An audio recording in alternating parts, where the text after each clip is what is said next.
আকাশবাণী কলকাতা। স্থানীয় সংবাদ পড়ছে শঙ্কর মুখোপাধ্যায়।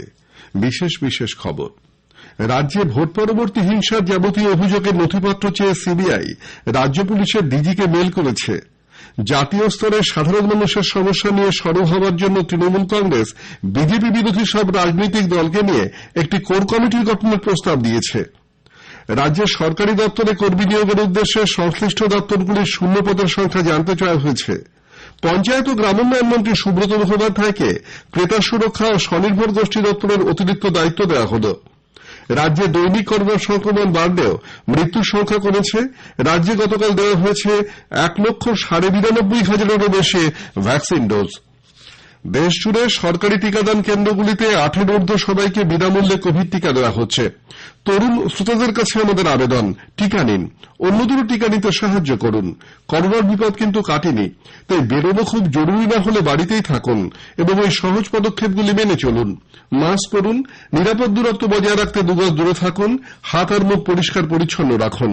কোভিড নিয়ে যে কোনো তথ্য ও পরামর্শ পেতে জাতীয় হেল্পলাইন নম্বর হল 011-2397-8046 এবং 1075।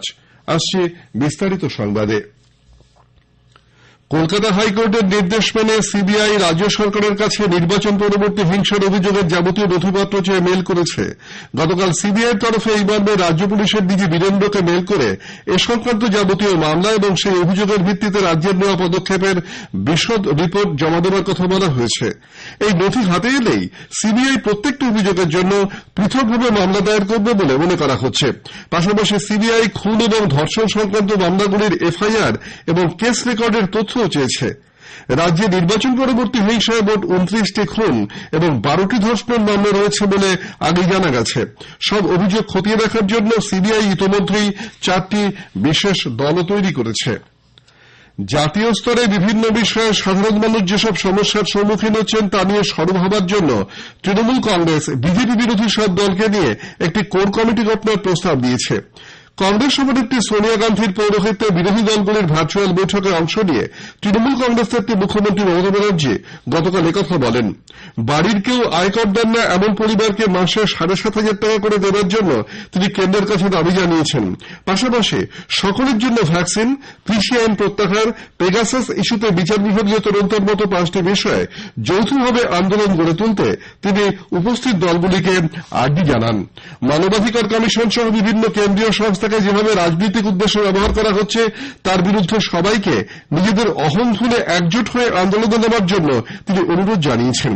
তৃণমূল কংগ্রেস ছাড়াও Shiv Sena, DMK, JMM, NCP, National Conference, CPIM সহ 19টি রাজনৈতিক দলের নেতৃবৃন্দ গতকাল একটি ভার্চুয়াল বৈঠকে যোগ দেন। বৈঠকে সোনিয়া গান্ধী এখন থেকেই জোটের পরিকল্পনা করে এগোনোর কথা বলেন। উল্লেখ্য, 2024-এর লোকসভা নির্বাচনের আগেই বিজেপি বিরোধী রাজনৈতিক দলগুলিকে একজোট করতে শ্রীমতী গান্ধী গতকাল এই ভার্চুয়াল বৈঠক ডাকেন। আগামী লোকসভা নির্বাচনের কথা মাথায় রেখে যেসব দল এ রাজ্যের শাসক দলের সঙ্গে কাছাকাছি আসার চেষ্টা করছে আইএসএফ তার সমালোচনা করেছে।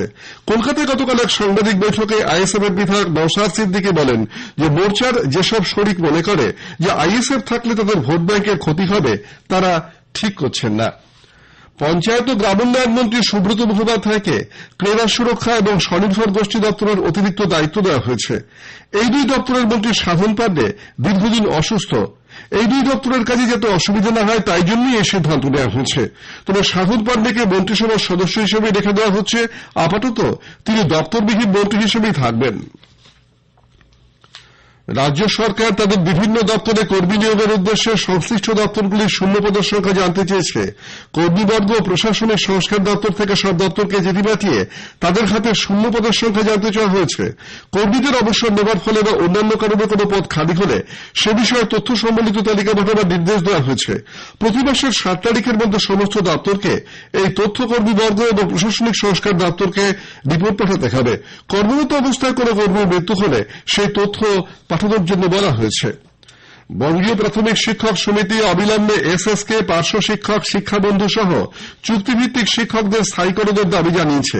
সমিতির সাধারণ সম্পাদক আনন্দ খান্না গতকাল এক বিবৃতিতে এই দাবি জানিয়ে বলেন যে চুক্তিভিত্তিক শিক্ষকদের স্থায়ী করার দাবিতে গত 9 আগস্ট ঝাড়গ্রামে কিছু শিক্ষক মুখ্যমন্ত্রীর কাছে দাবিপত্র তুলে দেওয়ার জন্য সমবেত হলে পুলিশ তাদের গ্রেপ্তার করে এবং পরে মুক্তি দেওয়া হয়, কিন্তু পরবর্তীকালে তাদেরকে উত্তরবঙ্গে বদলির নির্দেশ দেওয়ার ঘটনার তিনি সমালোচনা করেছেন। দুয়ারে সরকার প্রকল্পে গাড়ি কেনার জন্য ডিলারদের যে অনুদান দেওয়া হবে তা যথেষ্ট নয় বলে ওয়েস্ট বেঙ্গল এবার ডিলার্স অ্যাসোসিয়েশন জানিয়েছে। রাজ্য সরকারের সিদ্ধান্ত অনুযায়ী প্রত্যেক ডিলারকে গাড়ি কেনার জন্য 1 লক্ষ টাকা করে অনুদান দেওয়া হবে। গাড়ির বাকি টাকা ডিলারদেরই দিতে হবে। সংগঠনের সাধারণ সম্পাদক নিখিলেশ ঘোষ বলেছেন যে এই টাকা তাদের পক্ষে জোগাড় করা কঠিন। তিনি অভিযোগ করেন যে কেন্দ্রের নির্দেশ মতো বর্ধিত হারে কমিশন রাজ্য দিচ্ছে না। এই অবস্থায় গাড়ি কেনার বিষয়টি তাদের কাছে বাড়তি দায় বলে রেশন ডিলার অ্যাসোসিয়েশন মনে করে। স্থানীয় সংবাদ শুনছেন আকাশবাণী কলকাতা কেন্দ্র থেকে। স্বাধীনতার ৭৫ বছর উদযাপনে আকাশবাণী কলকাতার আঞ্চলিক সংবাদ বিভাগের নিবেদন স্বাধীনতার অমৃত মহোৎসব কুইজ। প্রতি বুধবার সন্ধ্যের স্থানীয় সংবাদে থাকবে কুইজের প্রশ্ন। নাম, ছবি ও ফোন নম্বর সহ জবাব ইমেল করুন amritquiz.rnu@gmail.com এ। প্রথম সঠিক উত্তরদাতার জন্য থাকছে পুরস্কার। বৃহস্পতিবার সন্ধ্যের স্থানীয় সংবাদে জানানো হবে কুইজের জবাব এবং জয়ী উত্তরদাতার নাম।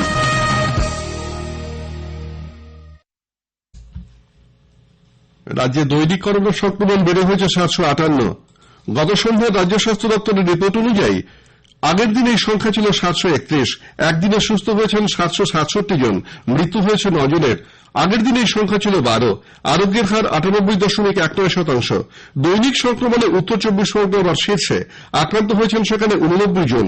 কলকাতায় 88, দক্ষিণ 24 পরগনায় 86 এবং পশ্চিম মেদিনীপুর এবং দার্জিলিংয়ে 49 জন করে আক্রান্ত হয়েছেন। রাজ্যে গতকাল 1,92,500-এর বেশি ভ্যাকসিন ডোজ দেওয়া হয়েছে। সব মিলিয়ে পর্যন্ত রাজ্যে 3,57,27,000-এর বেশি ভ্যাকসিন ডোজ দেওয়া হল।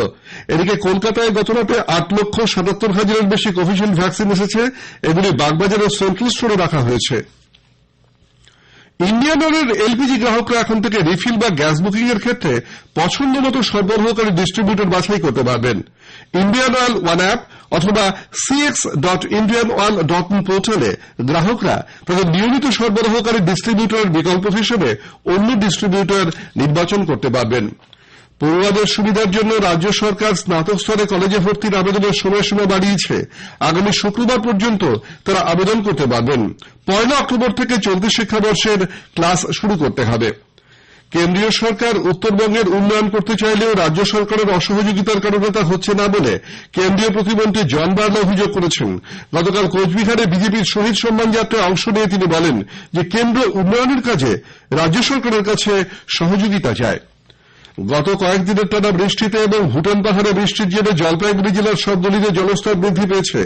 অনগ্রসর শ্রেণী কল্যাণ এবং আদিবাসী প্রতিমন্ত্রী বুলুচিক বরাই গতকাল ক্রান্তি ব্লকের চাপাডাঙ্গা পঞ্চায়েত এলাকার তিস্তার বন্যা পরিস্থিতি খতিয়ে দেখেন। গঙ্গা নদীর জল বাড়তেই পূর্ব রেলের মালদা ডিভিশন সতর্কতা জারি করেছে। বিভিন্ন এলাকায় রেল লাইন ঘেঁষে বইছে গঙ্গার জল। বেশ কিছু দূরপাল্লার ট্রেন বাতিল করা হয়েছে, কিছু ট্রেনের রুটও পরিবর্তন করা হয়েছে।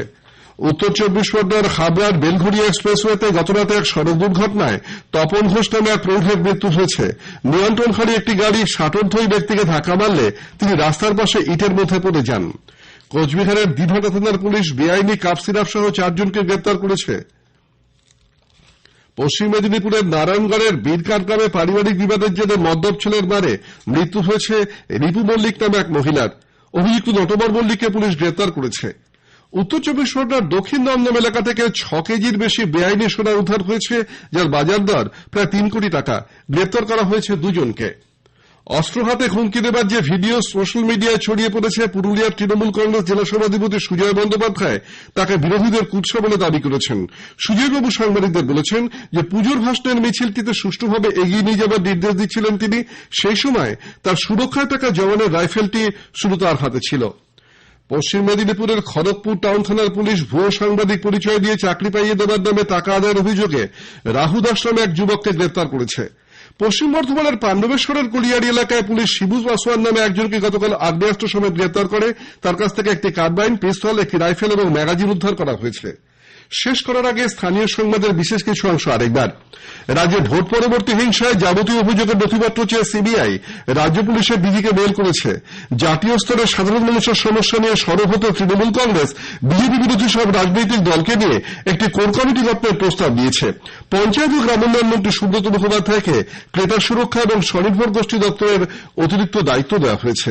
স্থানীয় সংবাদ শেষ হলো।